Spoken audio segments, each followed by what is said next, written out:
Greetings, gamers! Welcome to part number 9 of my Let's Play Fire Emblem 4, Genealogy of the Holy War, and in today's episode I have a little bit to do, including absconding through the forest and taking all of the land that is Verdane for myself, I suppose you could say. I have a bit of an issue here. Jamka and his killer bow. This is the second best bow in the game, in my humble opinion. 100 hit, 14 might, 3 weight. Grants the critical skill, so he has a 14% chance to just crit. Let alone the fact that he has a bunch of attack again skills. He's kind of a nuisance. I have this whole crowd of enemies coming through the forest. They are capable of moving through the thicket, which you are not. You are only capable of moving through this one tile-wide woods corridor, and as you have already seen, your mounted units don't move that fast through it. Your 5 move units move through it very slow. Really, it's only your promoted mounted units in the 6 and beyond movement non-mounted units that don't have too much trouble. Let alone the fact that not only do I have Jamka to deal with, I have the horde of archers surrounding Sandema. Sandema is a dark mage, and he has Fenrir, which is a 3 to 10 range, 14 might, 20 weight tome. This is mighty. It can do a lot of incredible damage. Jormungandr is a vastly more powerful tome in this game than it is in Thracia, though I actually like it more in Thracia because of the facets of how Thracia works, because in that game it actually weighs the same. However, it has critical to it, innate, and though it has less might, that game just has less might around most of its weapons regardless. Now he comes with the magic ring. This is what I want to give to Azel, so I'm going to be making sure I KO him with Azel. That would seem kind of a little bit of a ridiculous task because Azel here only has 19 damage with his fire tome, and Mr. Jormungandr has literally a weapon triangle advantage. So both light and dark magics are neutral towards each other, which I find odd. I just don't. I get it, especially with the late game of this particular game. It makes sense, but in reality, why wouldn't light be superior to dark? Either way, moving on. Light and dark are both neutral to one another, but they are both in advantage over all of the animatomes. So he will have weapon triangle advantage over fire, thunder, and wind. So this seems like a little bit of a daunting task, but there's a trick to it. That trick will be relevant soon. For the time being, I'm just going to choke the point and do the best I can with my units. Hopefully I don't get KO'd. I'm going to have to wait a few turns before the enemies even reach me. I wanted to make sure that my units were set up in such a way that I could rotate them out, get everybody ready, fight before I seize the castle. So it took me a couple extra turns, but it's worth it. And the reason why it's worth it is because these guys can move a lot faster through the forest, and a lot faster because of the thicket that they can move through than you can. So it's just mindful and intelligent to have your units already pre-positioned. It's like how I dealt with Evans. I dealt with Evans in such this way in the previous chapter in the prologue, because I have the knowledge, the foreknowledge. I've played this game many times, so not as many times as Thracia, but many times. So I have the ability to understand that I need to have my units here, there, so on and so forth. And with that in mind, I can be prepared, because a lot of this game is preparation. The cool thing about the Jug Drill games is because they were built in a time like the Super Nintendo era, they don't really have innate replayability, in the sense that, I'm going to go ahead and move Finn for a second. Probably should have did this last turn. They don't have innate replayability in the sense that they don't have like tons of modes or like thousands of hours of content like modern games do anymore, which is, abysmal. But what they do have is replayability in hidden content and like hidden knowledge. And I actually really like this. A lot of people find it weird. So when these games came out, both Thracia and Genealogy, both of them were in an era where you got a little booklet of information that basically gave you all you needed to know about the games moving forward. You know, basically the do I want? No, I don't want the javelin equipped. Um, gave you all the information you needed to know about the games, the basic information, but it also gave you hints and secrets and tricks on like where you needed to go with certain units and like saying, hey, look, maybe you want to put Arden here because there could be something that occurs, or maybe Lex with an axe or two. Um, so the games actually did that. They had these little secrets in like hidden ways, and they weren't as open as I was just proclaiming, but it was still there in the sense that you still had that option, right? All right, I'm going to keep moving forward. I'm going to keep mending up because, like I said, you do want mend to be as broken as possible before you sell it and give it over to Ethlin. That's the reason why I decided not to do it at Marfa Castle, because it just doesn't make sense at that point. But so these games have replayability in learning like how you can maneuver through certain secrets, how you can put your units to better optimize things. Not that great of a level, Azel, you could have done better, but okay. And then there's also like the child units. Most people who played this game blind are never going to have maybe more than one pairing reached. There are some obviously quick pairings, but that doesn't mean that you're going to get them. And realistically, the game is just funner if you do fight it blind first, and then, you know, you give it a reasonable try otherwise, through a non-blind playthrough. So what I recommend for both the Drug Duel games, and I obviously know that I'm doing Let's Play, so you're going to know all the secrets that I know, but is I highly recommend playing through these games just like I recommended Thracia, playing through Thracia blind first, or Genealogy first, and then going back after you have either beaten it or have been defeated, because in both games it's kind of possible for that to happen, to then pick up a guide, or pick up, you know, like a video or something like that that tells you a step-by-step way to get this, that, or the other. Because I think a lot of the charm in these old school games happens to be the fact that there is limited knowledge and a lot of hidden content. It's not something that happens anymore.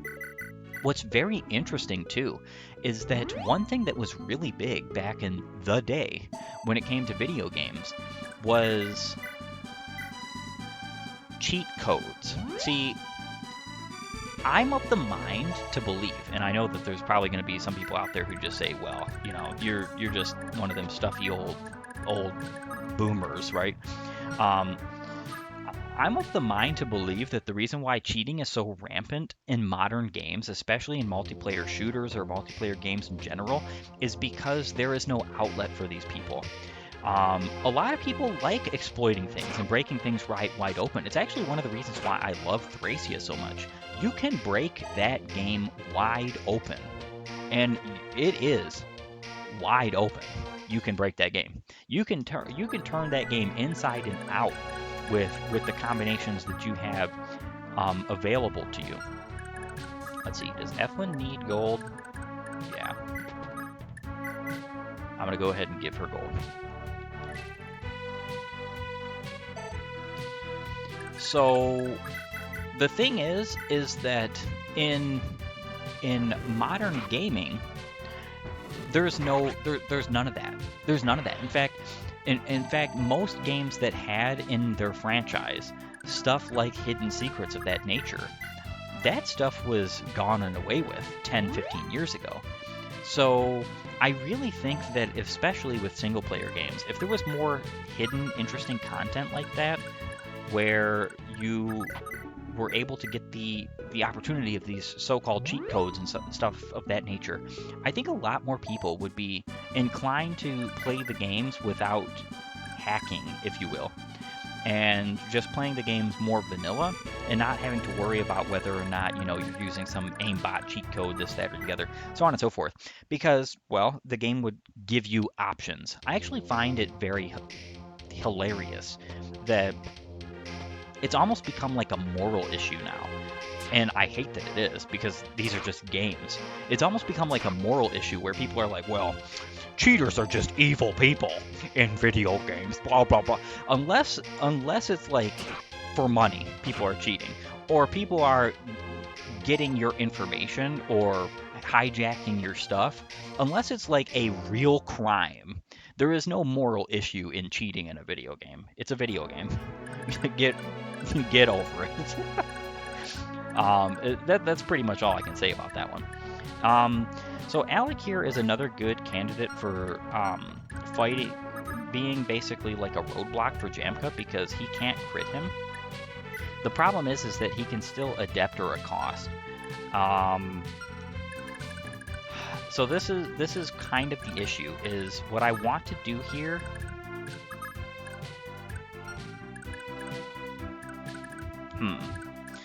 I think what I'm going to do is I'm going to strike him down with Azel. And then I'm going to move forward with Quan and attack that guy with the Steel Lance. And then I'm going to move back one.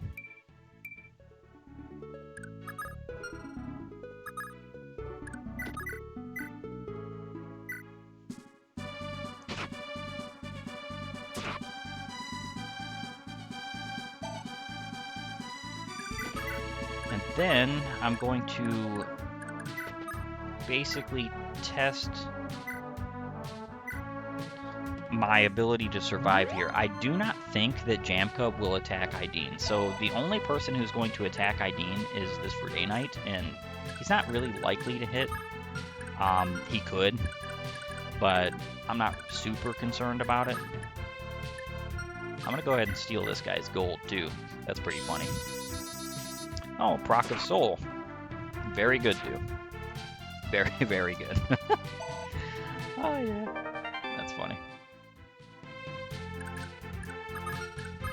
Yeah, so I'm going to be able to attack with Alec and then finish off with Midir.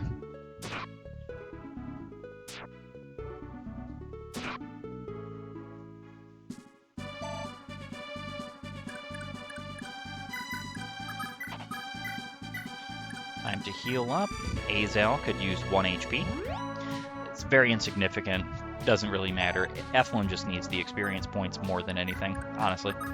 And then, of course, finish you off with Midir. We definitely don't want these guys to just swarm us. So, keep on keeping on. Now I'm going to move you. Finn can go back here. Finn and Ira have a pretty fast pairing, so you don't want them to stand next to each other, especially if you want somebody like Lex to get the pairing, because you can actually ruin your own pairings. If you accidentally give somebody else to somebody else that you didn't really want, and then you're just stuck with that pairing unless you want to restart.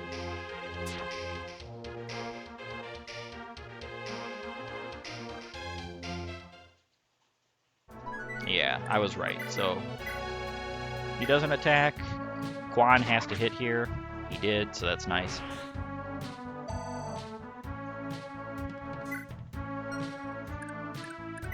I think I'm going to move Quan out of the way because he actually has pretty good movement through here. And then I'm going to go talk with Ideen. Hold, Prince Jamka. Ideen, what are you doing here? You said you would persuade your father, yet instead you've taken to the field yourself. What is the matter with you? My father is a changed man. My words can no longer reach him. It all started when that sorcerer, Sandema, arrived. My entire family now obeys his every word. That is why I ask. Why have you taken to the field? Please, Jamka. Join us. Let's go to the Verdane together. We can reason with the king. One more time. We can put an end to this war. Lord Sigurd has no interest in invading Verdane. He fought only to rescue me. Please listen, Jamka. Please, I beg of you. Fine. If you're willing to go so far, then I'll stain my name with treason. But it must be understood that I won't let anyone lay a finger on my father. Yes, I promise you that. Thank you, Jamka. You truly are a good person. Ideen. Alright, so I get Jamka, the archer, and Yeah, if you're expecting a glowing review of this guy, it's unfortunate to say the least. He is a far and away worse off version of Midir. He has better stats. He has a better weapon. I think he even had, yeah, he has a way, he has a better bow rank, A, instead of B. But he is not mounted. He is a literal walking archer in a game that really needs you to have mounts and really needs you to have enemy phase. So he doesn't have the ability to canto out of weight. The only thing that I would honestly say Jamka is good for is his starting chapter, helping with all the bow units to the north. Some defense, stuff like that. Maybe pairing if you like his skills, because I think his pairings are pretty good. Ideen is like the ideal pairing for him. Though I would say Midir is better just because Midir is a better unit, though he doesn't have better skills. He is lacking adept. But Jamka is only ever going to fight one single unit on player phase, and you're probably not even getting that on enemy phase. It's possible. Like I said, because of the AI in this game, and especially without clever mode, if you're fighting hordes of enemies that are like 3-star or below, you can have Jamka be able to attack those units, and that's perfectly fine. If that happens, that's great. That's wonderful. But when it doesn't happen, you have a unit just sitting there. And if he's surrounded by other units that are going to strike him at one range and he can't counter, well, then you've got a problem. It's one of the reasons why Canto on Midir is so good, because you can go and strike and then move away and surround Midir with a horde of units. You can't really do that with Jamka. You can't Canto away. You can still surround him, but then your entire ordeal, your entire enemy phase, your entire player phase setting up for the enemy phase is based around where you've moved Jamka, and I just really don't like that. I enjoy this unit sometimes, but he is not exactly what I would call great. In fact, I would say he's objectively one of the worst units in this generation. There's not too many units that are less viable, less good, less utilized, or have less supportive ability than Jamka, honestly. But speaking of Jamka, let's go ahead and talk about his growths. With a 36 HP base and a 90% HP growth, 11 strength, 50% strength growth, 0 magic growth. But very, interesting, because Midir actually has a magic growth, but Jamka doesn't, and there are no magic bows in this game.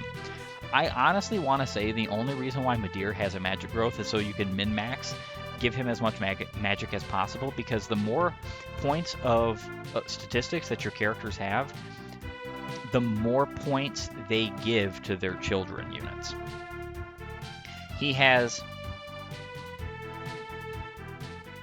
a 14 skill and a 10% skill growth. So if you're expecting that killer bow is going to do all that good concerning critical hits, he's not going anywhere with his skill. When he promotes, I think he gets a boatload of skill upon promotion, but he'll never get to like max skill. So there is that problem. And then skill procs, like well, actually, no, he doesn't have any skill procs. Never mind. He has only speed procs. He has 14 speed and 30% speed growth, 4 luck and 40% luck growth, 9 defense and 30% defense growth, 0 resistance, and a 5% resistance growth. Jamka is not all that great. What's great about Jamka is he starts with the killer bow. The killer bow is arguably the best bow in the game. I would say arguably, because I do believe the brave bow is just better. All in all, just better. Because you can get critical on the killer bow, and the moment you do, the world has basically ended when it comes to anybody who comes to fight your bow unit. It's still a fantastic bow, especially because it's a C rank. It's wild to me that it's such a low rank, especially given the fact that you don't get any units in this game that have less than a B rank bow upon promotion, except for, I'm trying to think if generals like Arden, when he promotes, if he gets a C rank in bow. Because if he does, that means he can't use the Brave Bow. But I want to say he gets B rank in Bow. Either way, not that useful of information because I'm not promoting Arden. He has 6 movement, 5,000 funds, 1 arena level, healthy condition, A rank in bows. Pursuit allows the user to double attack if attack speed exceeds foes. May strike foe 2 successive times if user is faster with adept. Obviously that's speed percentage, attack speed percentage, so he has 11% chance to get that proc off.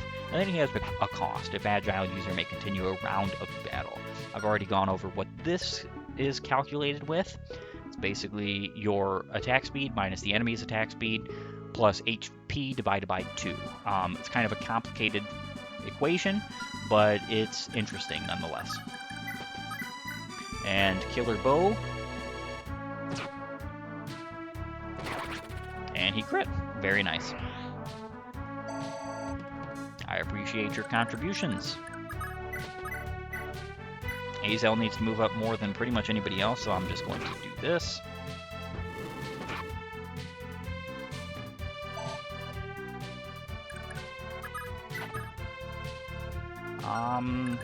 Sigurd also needs to move up.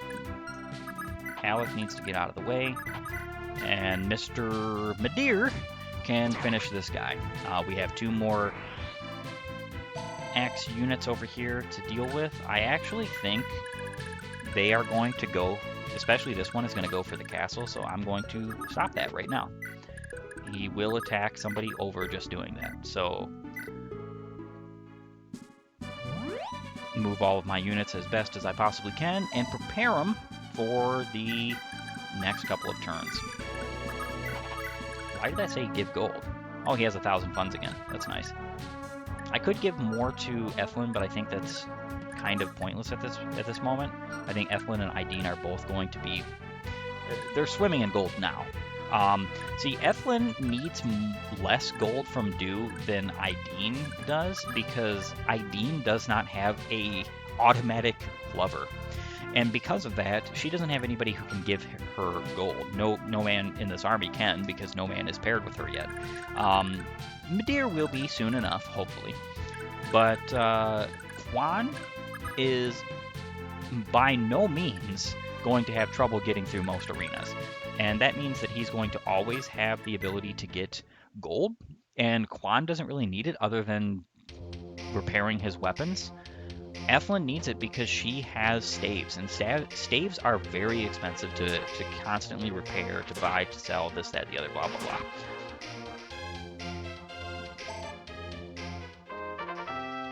Very nice. Level up for Ira. Not a great level up, but it was a level up, to say the least. And then Sigurd moves. I guess I can talk to Ideen. Ideen, thank goodness you're okay. Lord Sigurd, so you came to my aid, did you? Please accept my apologies. I put the people of Chalfie through nothing but danger. Don't worry about it. Everyone will be glad to know that you're safe. You're nothing to worry about anymore. The road back to Jungby is secure for you when you're ready. No, I wish to remain here. Injuries are inevitable in war. As a humble servant to the gods, it is my duty to stay here and aid your wounded. Say, Ideen, as I recall, you declined to pursue a knighthood and instead joined the clergy, am I right? I shouldn't be surprised knowing how easily people warm to you, and you them. I'd do well to learn from your example. Thank you, Lord Sigurd, but that isn't entirely true. Initially, I sought priesthood in a bid to help me find my sister. Even now, I still believe this is the answer I seek. You mean Bridget? I'd heard that she went missing as a child. So all this time, Ideen, you've been praying for her sake, haven't you? Yes, I know we'll meet someday. No matter what happens, I must give her this, her sacred birthright, the bow you fell. The holy bow. Wait, Lord Sigurd. Is that Deidre? Ah, so this must be your spirit forest. Thank the gods. For a moment I had thought that I might never see you again. My lord, listen. The dark priest Sandema guards Castle Verdane with his wicked magic. You must go no further. You would surely be killed. Please, you mustn't go. But I mustn't place my men in even greater danger either. I have no choice but to go. I see. Then I will go with you. Excuse me? This is called the Silent Staff. So long as my own power is enough to pierce his magical resistances, it will seal his magic away. Trust me, my lord. I'll ensure his dark spells never harm anyone ever again. I'd never imagined that you'd have such power. But why? Why are you helping me? I tried to forget you all I could, but it was all in vain. I no longer know what I should do. What is it you're afraid of, Deidre? I don't understand. But if you and I feel the same way, then surely we've nothing to fear. I love you, Deidre. All right. So before I talk about Deidre, I want to go over a little bit of a tidbit here. Genealogy is often misrepresented as being this very weird, like almost shoehorned medieval. They're trying to say like everybody's just instantly falls in love with people get married for no reason, blah blah blah, this, that, and the other, so on and so forth. And there is a lot of love at first sight. There's still love at first sight even now in the modern world. It just happens. However, genealogy isn't portraying them as a love at first sight situation. Maybe it is in a sense, because they didn't have more than 2 conversations together. This is only the second conversation, at least that we know of, right? The problem is that the distance between here and here is like a month's span. So that's the issue, is that in genealogy we're continent, globe-trotting army warriors who are fighting these hard-fought battles. Each and every castle siege is a whole chapter, and whole chapters in Fire Emblem can last days, weeks, months. And so what you're seeing here is that minimum, this is like a month or so of time that's going by in this situation. Deidre and Sigurd have had time to like brood over this. So it is a form of love at first sight. It's not like it's a day though that they just met. You do have to keep stuff like that in mind. Genealogy is spanning a greater period of time. It's not just as if this is like one day they're at Marfa, the next day they're at Verdane.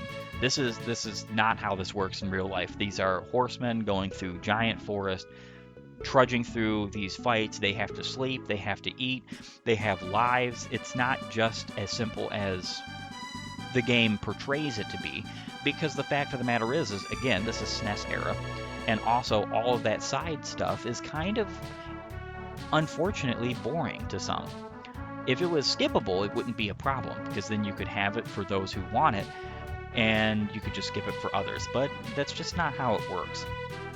Either way, I have a new unit to speak of, Deidre. She is a priestess, and she is level 3, with a 26 HP base, as well as a 70% HP growth, 0 strength, 10% strength growth, 70% magic growth with a 14 base is pretty good, 9 skill, 20% skill growth, 12 speed, 10% speed growth, 6 luck, 10% luck growth, 3 defense, 10% defense growth, and 16 resistance with a 70% resistance growth.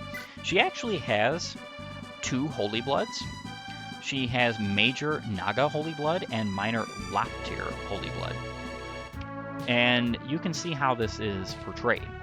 In every other Holy Blood screen, there is no purple dot in the center. The purple dot in the center is Laptir. So she has Minor Laptir Holy Blood. That means that she's partially related to the Dark Lord himself in this video game, which is interesting. She comes with the Silent Staff. It is a B-rank staff that inhibits a single foe within 10 spaces from using magic or staves. It has 3 uses. This is not permanent like Thracia. It only lasts 5 turns. Genealogy came before Thracia. There's a lot of people who think that Thracia has very poor design philosophies and that Kaga didn't know how to balance a game because he made status staves last forever unless you restore them. That was a particular design choice. He chose that. He wanted that to be the case. And this is proof of this. Genealogy came before Thracia. So, obviously, there was a design choice there. Now, she comes with Aura, which is the only light tome in the first generation. In fact, I don't think you get any other light wielding users. No, you do get one. But she's incapable of using any light tome because she has a C rank, and Aura's at an A. With 80 hit, 20 might, 20 weight, this is not that great of a weapon. Just gonna throw it out there. Jormungandr is a better weapon than this. I don't really particularly understand why it has so much weight, or why it needs to have so much weight, because this means that even a maxed out Sage, which is the class that she promotes to, she cannot promote, by the way, but the class that she would be able to promote to has a 30 cap in speed, so she would only have a 10 attack speed with Max using the Aura, which is like, well, what in the world is the point? She has a -8 attack speed right now. She's never going to double. She has the Circlet, which is a Holy Tiara, grants Miracle and Renewal. Renewal is a skill that heals 20% of your HP every turn, so she'll heal, I think it's 5 HP. I think it does round up. And then Miracle, as you know, is already an awesome skill to gain, especially one that's just free, you know. She has no lever to speak of. Talk is nobody. 5 movement, 1,000 funds, 1 arena level. Healthy condition. She has B rank in staves and an S rank in light. So that means she could use the holy weapon if it was available to you, but it's not available in the first generation. Her lover will be Sigurd in literally just a few turns. Literally just a few turns. Doesn't even matter if they're next to each other. They could never be next to each other for the rest of this game. They would still become lovers. She comes with Nihil, which is user is immune to critical hits, skills, and crippling hits. And again, this is sword skills that she's immune to, like Soul and Luna and Astra. She is a very good unit for the fact that she does have some combat. It's relatively easy to get her through the arena because she has Miracle. It's easy to set up a Miracle with her because her HP is such that usually she either takes only 1 hit and she's pretty low, or you can get her low, have her heal up a little bit, so on and so forth, and then get her to the point where she's at 1 HP, she can never die in the arena. That's pretty crazy. It's pretty great, especially with the fact that she has so much magical power. She is actually an incredibly good candidate for the magic ring because it allows her certain stat benchmarks. If she reaches, like, I think around 17 magic, she can one-shot pretty much everybody in the next arena. I think in the next 2 arenas. She's very close to one-shotting if she has the magic ring and she gains, I think, 3 magic. So she actually needs a lot of magic in the relative grand scheme of things in order to get to that point, because the magic ring gives 5. We're talking about a difference of 8, so she would need around 22 magic to get to the one-shotting point. But it's not impossible. Plus, you can still use Miracle to cheese her way through. It's actually one of the reasons why I've decided lately in my runs to give Azel the magic ring, because he benefits from it way more than she does. He only has, I believe, what? A 40% magic growth, 11 magic right now. Not that great. Plus 5 on that is going to be very good, especially because his tomes are not nowhere near as strong as Aura. We're talking about the fact that it's only got 8 might. That's a huge, huge difference. So Deidre is an interesting character, and one that I actually appreciate, especially for her Silent Staff, because this basically means that Sandema is pointless. He is a non-threat. And I'm going to tell you, if you want to pass down any staff like the Silent Staff is incredibly expensive. Use every one of its uses. In fact, there are 3 magic users in this chapter, 1 in this chapter, and 2 in the next, that particularly are good candidates to use the Silent Staff on. And I strongly recommend doing that, because if you use up the Silent Staff, you will have it broken, and then it's so easy to buy. It's just instantaneously easy. It only costs, I think, like 1,000 gold because it's broken. Whereas I believe the Silent Staff at full uses costs 15,000, which is incredible. At 2 uses, it's 10. 1 use, it's 5,000. I would just strongly recommend just using it up. Because somebody like Ideen, who is the character, she is the character you're going to give it to pass down, because her daughter gets staves, is just the best candidate for it because it is a B rank. Deidre is not around forever either. She does disappear in a couple of chapters, and you do not get her for the entirety of Gen 1. With all that being said, though, I want to thank you for joining me. This has to be the end of my episode. If you like my content, please vote and follow, or like and subscribe, depending on the platform that you have chosen. Leave a comment down below, and while you're at it, have a great and glorious day gaming.